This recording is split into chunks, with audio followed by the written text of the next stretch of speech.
सभी भक्तजनों को पुराण पाठी कथाएं हमारी अनमोल धरोहर की तरफ से राधे राधे।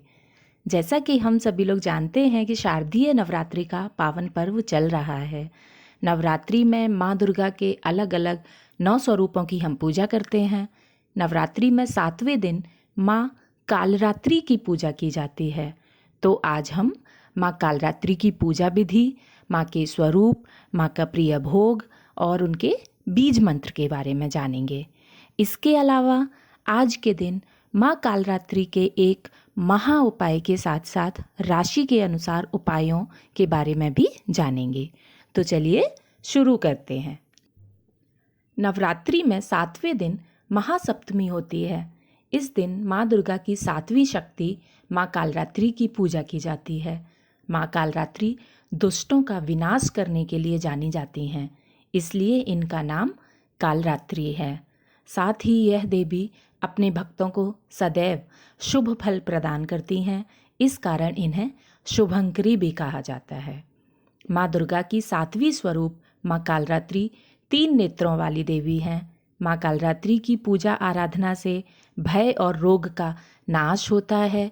साथ ही भूत प्रेत, अकाल मृत्यु, रोग शोक आदि सभी प्रकार की परेशानियां भी दूर हो जाती हैं।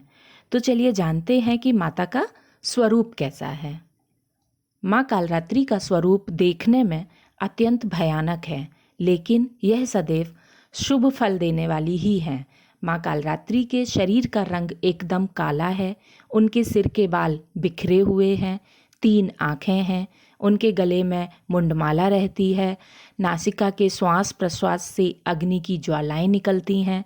उनका वाहन गधा है।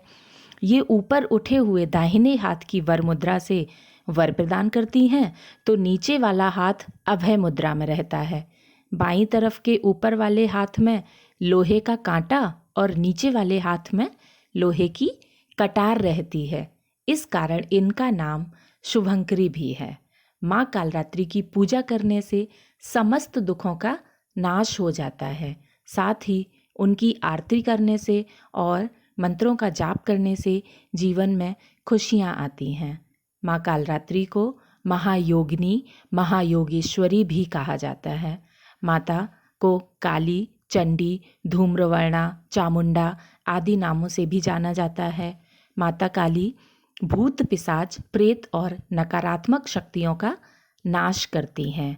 तो आइए जानते हैं कि नवरात्रि के 7वें दिन माँ कालरात्रि की पूजा विधि किस प्रकार से है। नवरात्रि के 7वें दिन ब्रह्म मुहूर्त में प्रातः स्नान करके इसके बाद गणेश जी और सभी देवताओं का आवाहन करें। फिर माता को प्रणाम करके उनका ध्यान करें। माता के सामने घी का दीपक जलाएं। उन्हें लाल रंग के फूल अर्पित करें। माँ कालरात्रि की पूजा में मिष्ठान, पंचमेवा, 5 प्रकार के फल, अक्षत, धूप, गंध, पुष्प और गुड़ नैवेद्य आदि का अर्पण किया जाता है। इस दिन गुड़ का विशेष महत्व बताया गया है। माँ कालरात्रि को गुड़ का या फिर गुड़ से बने हुए पकवान का भोग लगाना चाहिए। इस बात का विशेष ध्यान रखना चाहिए कि माता को दूर्वा नहीं चढ़ानी है, इससे देवी माता प्रसन्न होती हैं। फिर दुर्गा चालीसा का और दुर्गा सप्तशती का पाठ करना चाहिए।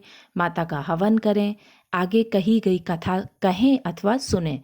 अंत में घी के दीप या कपूर से माँ कालरात्रि की आरती करें। आरती के बाद उस दीपक को पूरे घर में घुमाना चाहिए, जिससे कि घर की नकारात्मकता दूर हो जाती है। पर इस बात का ध्यान रखना चाहिए कि माता का दीपक कभी भी बाथरूम में नहीं ले जाना चाहिए। अब माँ कालरात्रि से अपने परिवार के सुख समृद्धि और संकटों से रक्षा के लिए विनती करें। पूजा के आखिरी में अपनी गलतियों के लिए माँ से क्षमा मांगें। सपरिवार आरती करने के बाद जोर जोर से माता के जयकारे लगाने चाहिए। इसके बाद माँ का मंत्र जो कि है ओम ऐं ह्रीं क्लीं चामुंडाय बिच्चे ओम कालरात्रि दैव्य नमः। ओम ऐं ह्रीं क्लीं चामुंडाय बिच्चे ओम कालरात्रि दैव्य नमः और ओम कालरात्रय नमः। इनका यथासंभव जाप करना चाहिए। अगर आप इनका जाप बहुत ज़्यादा कर नहीं सकते तो फिर इन्हें अपने घर में चला के रख लेना चाहिए, जिससे कि हम इनको सुनते रहें। अब हम माता की कथा के बारे में सुनेंगे कि कालरात्रि माता का प्राकट्य कैसे हुआ था। असुर शुंभ निशुंभ और रक्तबीज ने सभी लोकों में जब हाहाकार मचा रखा था तो इससे चिंतित होकर सभी देवी देवता महादेव के पास गए और उनसे रक्षा की प्रार्थना करने लगे। तब महादेव ने माता पार्वती से असुरों का अंत कर अपने भक्तों की रक्षा करने के लिए कहा। महादेव की बात मानकर माता पार्वती ने दुर्गा का रूप धारण किया और शुंभ निशुंभ का वध कर दिया। जब माँ दुर्गा ने दैत्य रक्तबीज को मौत के घाट उतारा तो उसके शरीर से निकलने वाले रक्त से लाखों रक्तबीज दैत्य उत्पन्न हो गए। यह देखकर माँ दुर्गा ने भयंकर क्रोध आ गया। क्रोध की वजह से माँ का वर्ण श्यामल हो गया था।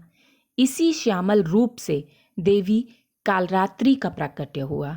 इसके बाद जब माँ कालरात्रि ने दैत्य रक्तबीज का वध किया और उसके शरीर से निकलने वाले रक्त को माँ कालरात्रि ने जमीन पर गिरने से पहले ही अपने मुख में भर लिया। इस तरह सभी असुरों का अंत किया गया। अब हम कालरात्रि की तिथि पर महा उपाय के बारे में जानेंगे कि नवरात्रि के 7वें दिन ऐसा कौन सा महा उपाय होता है जिसको हमें जरूर करना चाहिए। नवरात्रि के 7वें दिन का जो महा उपाय है वह बहुत ही शुभदायी होता है। इस दिन की पूजा में 108 बार नरवाण मंत्र पढ़ने की सलाह दी जाती है। नरवाण मंत्र मैंने अपनी पहले वाली वीडियो में बताया गया है, उसको आप देख लीजिएगा। मैंने उसका लिंक डिस्क्रिप्शन में डाल दिया है। इस दौरान एक लौंग माँ कालरात्रि को अर्पित करते जाएं। अंत में इन सभी 108 लौंग को इकट्ठा करके अग्नि में डाल दें। मतलब कि 108 बार नवाण मंत्र पढ़ना है और हर एक मंत्र के पूरे होने पर एक लौंग माता रानी को अर्पित करनी है। लास्ट में 108 लौंग को इकट्ठा लेकर अग्नि में डाल दें। इस महा उपाय को करने से आपके जीवन में विरोधी और शत्रु शांत हो जाते हैं। नवाण मंत्र है ऐंग ह्रीम क्लीम चामुंडाय बिच्छे। ऐंग ह्रीम क्लीम चामुंडाय बिच्छे। अब हम राशि के अनुसार नवरात्रि के 7वें दिन अवश्य किए जाने वाले उपाय के बारे में जानेंगे, जो कि हमें हमारी राशियों के हिसाब से करने होते हैं। तो चलिए जानते हैं। मेष राशि के जातक इस दिन माता को गुड़ की खीर अर्पित करें और वृषभ राशि के जातक काले तिल से माँ के लिए हवन करें। मिथुन राशि के जातक माँ दुर्गा को 8 केले चढ़ाएं। कर्क राशि के जातक ओम दुंग दुर्गाय नमः मंत्र का जाप करें। सिंह राशि के जातक माँ दुर्गा को इस दिन लाल रंग के वस्त्र चढ़ाएं। कन्या राशि के जातक इस दिन की पूजा में माँ को लाल रंग के वस्त्र चढ़ाएं। तुला राशि के जातक माँ को कुछ मीठा जरूर अर्पित करें। वृश्चिक राशि के जातक विधिवत ढंग से इस दिन की पूजा करें और अपनी मनोकामना माँ से अवश्य कहें। धनु राशि के जातक इस दिन की पूजा में माँ को दही का भोग अवश्य लगाएं। मकर राशि के जातक अपनी पूजा में लड्डुओं का भोग अवश्य लगाएं। कुंभ राशि के जातक माता को मीठी दही चढ़ाएं। मीन राशि के जातक इस दिन की पूजा में दुर्गा चालीसा का पाठ अवश्य करें। इस प्रकार से राशि के अनुसार नवरात्रि के 7वें दिन हमें इन उपायों को करने से माता रानी हम पर जल्दी से प्रसन्न होती हैं और हमारी झोली को खुशियों से भर देती हैं। जय माता दी।